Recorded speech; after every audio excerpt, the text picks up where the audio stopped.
35. Di sini saya akan menjelaskan apa itu kematian menurut hukum adat di Indonesia. Jadi, kematian memiliki makna yang sangat mendalam dalam kehidupan masyarakat adat di Indonesia. Dalam perspektif hukum adat, kematian bukan hanya peristiwa biologis, tapi juga fenomena sosial dan spiritual yang menyentuh seluruh lapisan komunitas. Setiap suku di Indonesia memiliki adat dan tradisinya yang khas dalam menyikapi kematian itu sendiri, yang berakar dari kepercayaan dan nilai-nilai leluhur mereka. Dalam hukum adat, kematian seringkali dipandang sebagai peralihan dari dunia nyata ke alam arwah.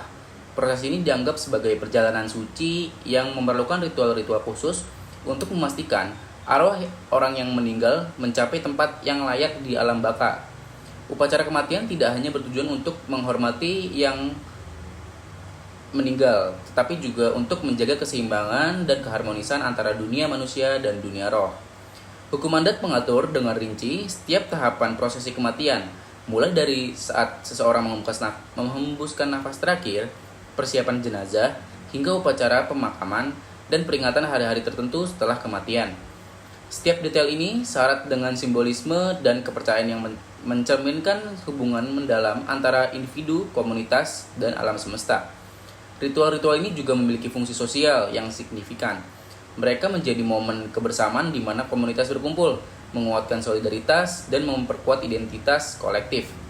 Dalam banyak kasus, hukum adat juga menekankan pentingnya peran keluarga dan kerabat dalam menjalankan prosesi kematian itu sendiri, menunjukkan bagaimana kematian seseorang berdampak luas pada struktur sosial dan spiritual komunitas.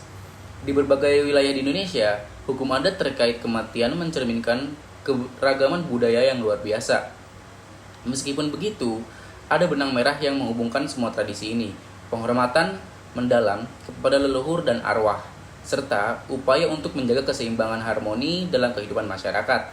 Dengan demikian, kematian dalam perspektif hukum adat Indonesia bukan hanya akhir dari kehidupan, tetapi juga bagian integral dari siklus kehidupan yang terus berputar.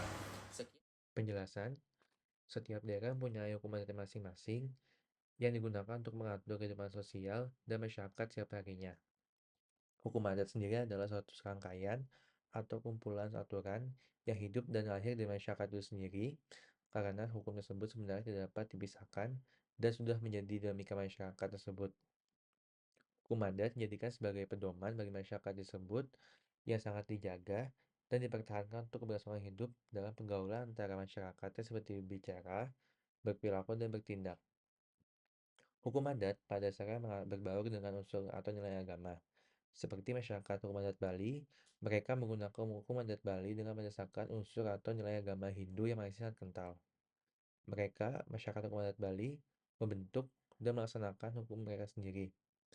Masyarakat hukum adat Bali yang dimaksud adalah mereka yang beragama Hindu yang memiliki keterikatan baik dalam ikatan desa atau teritorial atau ikatan surah atau genealogis. Hukum adat di setiap daerah pasti punya aturan yang beda-beda dan punya ciri khas yang keunikan sendiri yang membedakan dengan hukum adat yang lainnya. Begitu pula dengan hukum adat masyarakat Bali, mereka mempunyai aturan mereka sendiri untuk mengatur kehidupan masyarakat adat Bali. Ada berbagai ritual keagamaan yang dilakukan oleh masyarakat adat Bali yang menjadi ditarik dan keunikannya sendiri. 48. Kali ini saya akan menjelaskan asal-usul upacara ngaben. Menurut Nyoman Singgin Wikarman, kata ngaben berasal dari kata bea yang memiliki arti yaitu bekal. Ngaben disebut juga palebuan yang berasal dari kata lebu yang artinya yaitu pratiwi atau tanah atau debu.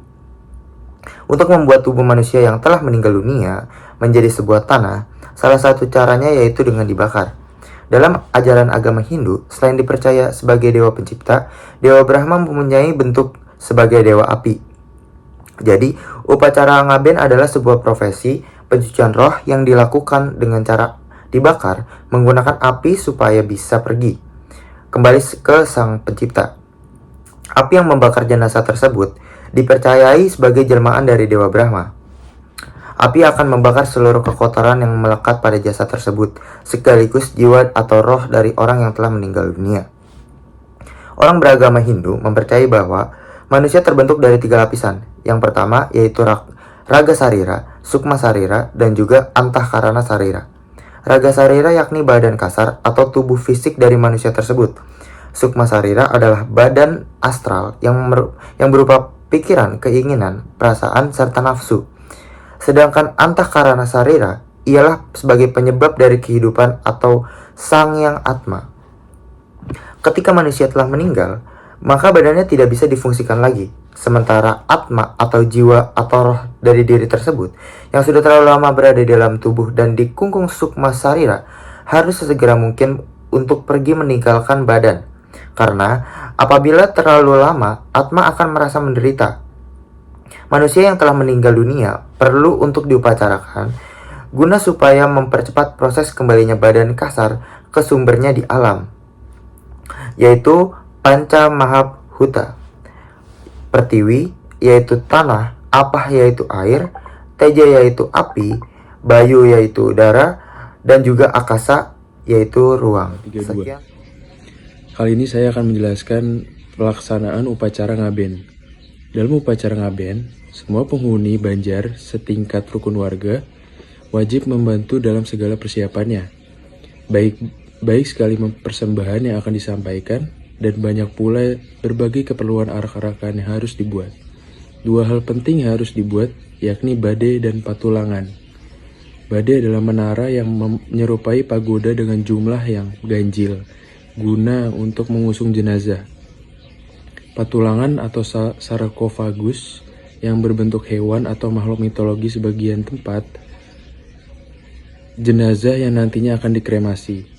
Badai dan patulangan mempunyai ukuran dan bentuk yang berbagai ragam, sebagai bentuk dari status sosial orang yang sudah meninggal. Bahkan, sejak tahun 2000-an, sudah muncul berbagai fenomena yaitu badai beroda. Badai beroda adalah badai pada umumnya, tetapi dipasangi roda supaya bisa didorong dan dimudahkan dalam proses pemindahan jenazah. Tujuan upacara ngaben yaitu upacara ngaben adalah sebuah proses pengembalian unsur Panca Mahabhuta kepada Sang Pencipta. Ngaben juga dikerap kali disebut sebagai Pitya Yadya atau lontar Yama Purwana Tatwa. Pitra memiliki arti yaitu leluhur atau orang yang sudah meninggal. Sedangkan Yadya ialah persembahan suci yang tulus serta ikhlas. Dan saya akan menjelaskan setelah ini jenis-jenis upacara ngaben. Nomor 1, upacara pengabenan ngewangun. Seluruh organ tubuh sebagai awangun mendapatkan material upakara sehingga upakaranya menjadi lebih banyak. Ngaben jenis ngewangun ini diikuti oleh pengaskaran. Nomor 2, upacara pengabenan pranawa. Pengabenan yang sarana upakaranya ditunjukkan kepada 9 lubang yang ada pada diri manusia. Pranawa berasal dari kata prana, artinya lubang, jalan atau nafas, dan nawa artinya 9. Nomor 3, upacara pengabenan swasta. Pengabenan swasta hanya sekadar menggunakan peti jenazah dan pepaga atau penusangan untuk membawa ke sentra. Pelaksanaan upacaranya hanya di setra saja. Pengabenan swasta geni ini kerap kali rancu dengan pengabenan geni pranawa. Nomor 4, upacara pengabenan Kerti Parwa. Termasuk pengabenan dengan tingkat nistaning utama. Pengabenan ini dilakukan kepada umat Hindu yang gugur di peperangan. Tidak dilakukan pengaskaran, hanya sekedar upacara ngentas dan pengiriman saja. Pelaksanaan sama sepertinya pengabenan swasta seperti swasta geni. Upacara pengabenan yang terakhir, upacara pengabenan ngelanus. Terdapat 2 jenis pengabenan ngelanus. Jadi yang pertama itu ngelanus tandang matri. Pengabenan dan pengukuran diselesaikan secara kurun waktu 1 hari saja. Pengabenan ini mengacu pada sastra agama. Lontar kramaning aben ngelanus. Ngelanus tanding matri juga disebut dengan pemargi ngeluar. Pengabenan ini hanya dilakukan untuk para wiku dan tidak diperanakan untuk walaka. Nomor 2, ngelanus tumandri matri. Dilakukan untuk para walaka dalam kurun waktu 1 hingga 2 hari.